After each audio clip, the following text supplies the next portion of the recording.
Hello बच्चों, let's read this question. The question says match the terms given in column 1 with the items given in column 2. Column 1 में हमारे पास क्या दिया हुआ है? मोलर कंडक्टिविटी दिया हुआ है, E नॉट सेल दिया है, कप्पा दिया हुआ है, हमारे पास डेल्टा जी सेल दिया हुआ है. ठीक, कॉलम 2 में हमारे पास इंटेंसिव प्रॉपर्टी दिया हुआ है. फिर हमारे पास दिया हुआ है depends on number of ions by volume. फिर दिया हुआ है एक्सटेंसिव प्रॉपर्टी और फिर दिया हुआ है इंक्रीजेस विद डाइल्यूशन. ठीक, the key concept for this question is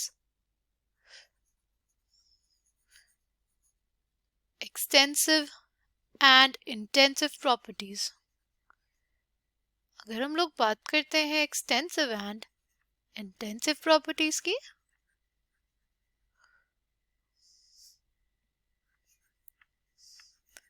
तो सबसे पहले जो हमारे पास extensive properties होती हैं वो प्रॉपर्टीज होती हैं जो हमारे पास साइज ऑफ मैटर पे डिपेंड करती हैं.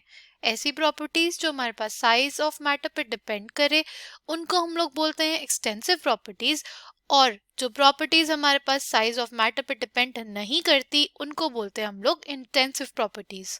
ठीक, एक्सटेंसिव प्रॉपर्टीज क्या होती है?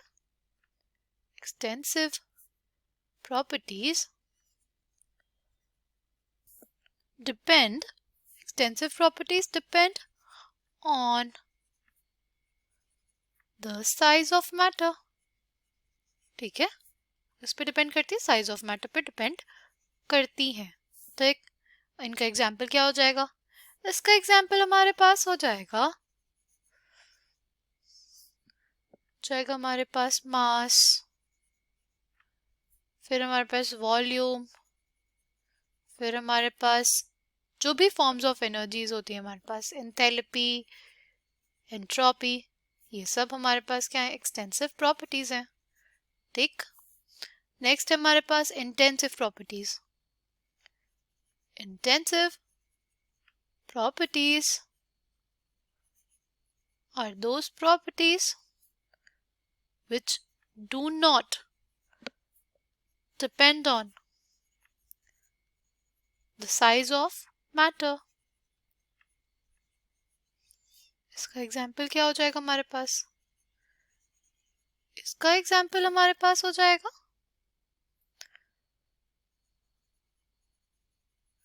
जैसे टेम्परेचर, प्रेशर.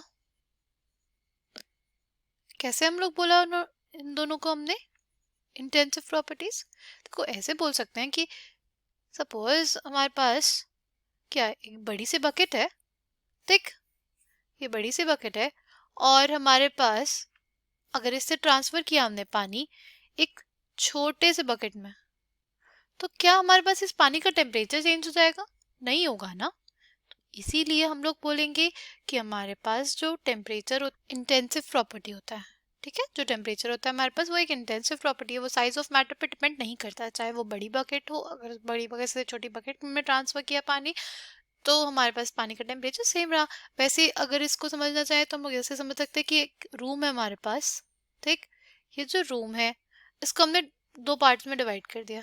ठीक, इनिशियली जो रूम का प्रेशर था हमारे पास वो P था. तो अगर हम रूम को डिवाइड कर देंगे तो हमारे पास दोनों जो हमारे एरिया होंगे उसमें जो प्रेशर रहेगा वो P ही रहेगा, वो प्रेशर चेंज नहीं हो जाएगा. ठीक है ना.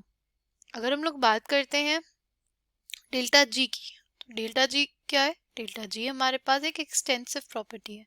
वो हमारे पास डिपेंड करती है किस पे? हमारे साइज ऑफ मैटर पे.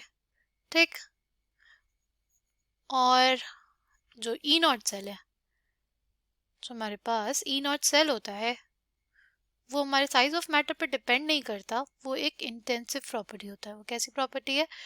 वो हमारे पास एक इंटेंसिव प्रॉपर्टी है. ठीक, वहीं अगर हम लोग बात करते हैं अब कि हमारे पास दिया हुआ है कप्पा और मोलर कंडक्टेंस. कप्पा क्या होता है? Kappa is specific conductance. अगर हम लोग लिखना चाहें रेजिस्टेंस, तो रेजिस्टेंस क्या होता है? Resistance is equals to rho L by ए.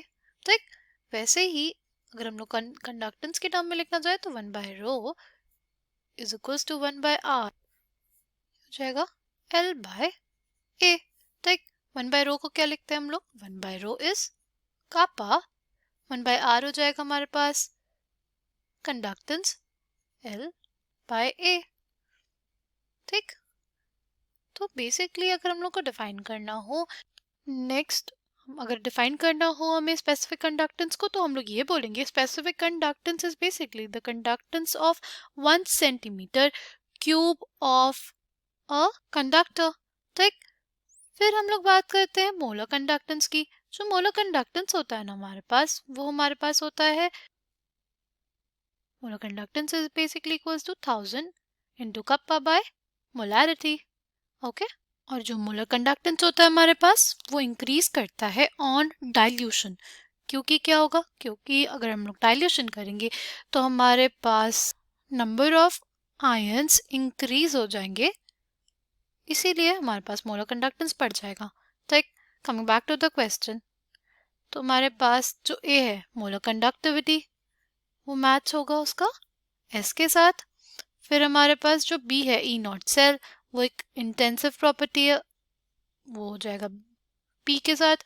सी का हो जाएगा हमारे पास हमारा क्यू, और जो डी है उसका हमारे पास हो जाएगा आर।